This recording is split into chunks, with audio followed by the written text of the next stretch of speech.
Hoje quero convidá-los a olhar com atenção para um detalhe profundo ao relato da queda do ser humano. Algo que à primeira vista pode passar despercebido, mas que revela muito sobre a estratégia do inimigo e sobre o coração de Deus. Eu me chamo Tassiana Marroquim e o tema do vídeo de hoje é Desmascarando as Trevas, parte 2, quando a verdade é usada para enganar. Convido você a me acompanhar até o final do vídeo. Curta e compartilhe com seus amigos para que essa mensagem alcance mais pessoas. No jardim, a serpente diz a Eva, porque Deus sabe que no dia em que comerdes do fruto do conhecimento do bem e do mal, se abrirão os vossos olhos e sereis como Deus, conhecendo o bem e o mal. E depois da queda, o próprio Deus declara, eis que o homem se tornou como um de nós, conhecendo o bem e o mal. Isso nos coloca diante de algo intrigante. A serpente mentiu ou falou a verdade?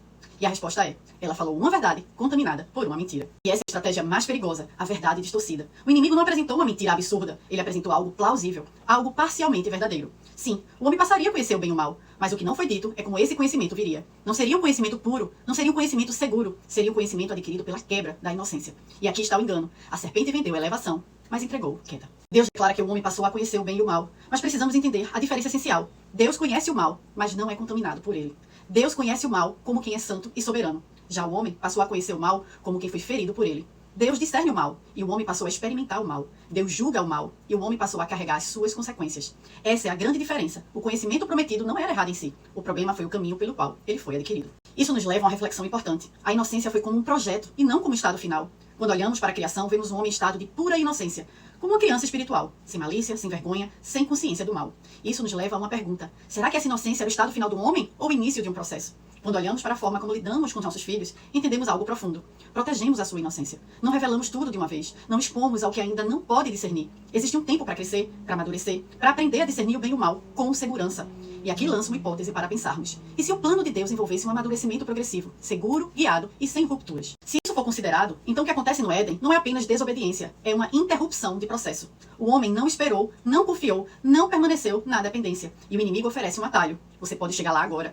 Mas esse agora custou tudo. A inocência foi quebrada antes da maturidade. O conhecimento veio antes da estrutura para sustentá-lo. E o resultado foi inevitável. Vergonha, medo, culpa, separação eterna. Como uma criança exposta cedo demais ao que não pode compreender. E este padrão ainda se repete. Isso não ficou no Éden. O inimigo ainda oferece atalhos, ainda antecipa processos e rompe tempos. Ele continua dizendo, você está pronto, você pode lidar com isso, não precisa esperar. Mas muitas vezes o que ele chama de crescimento é, na verdade, quebra da inocência. Se no Éden o homem tomou o caminho errado para o conhecimento, em Cristo vemos o caminho restaurado. Jesus não busca atalhos, não cede à tentação, ele permanece no tempo do Pai. E por meio dele não somos chamados a voltar à ignorância, mas a crescer de forma saudável, com verdade, com santidade, com maturidade. Mas não podemos negar, existe um alerta nessa mensagem.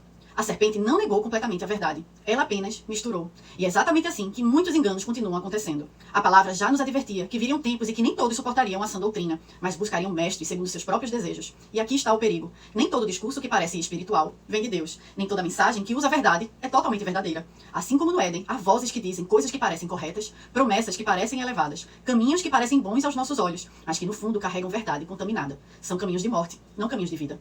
O falso evangelho não se apresenta como oposição direta. Ele se apresenta como uma versão alterada da verdade.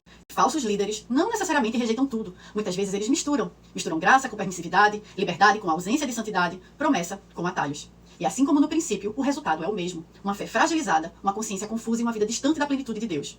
Por isso somos chamados a discernir, não apenas ouvir, mas provar, não apenas aceitar, mas examinar todas as coisas à luz da palavra. Porque o Deus que nos chama à maturidade não nos conduz por atalhos, nem por meias verdades. Ele nos conduz pela verdade plena, que liberta, transforma e sustenta. Que sejamos um povo que ama a verdade completa, rejeita a mistura e permanece firme naquilo que é puro, santo e íntegro. Porque foi assim que tudo começou, uma verdade misturada. E é assim que muitos ainda caem. Podemos vencer, permanecendo na verdade inteira, que se chama Jesus Cristo. E é no nome dele que eu entrego essa mensagem. Amém.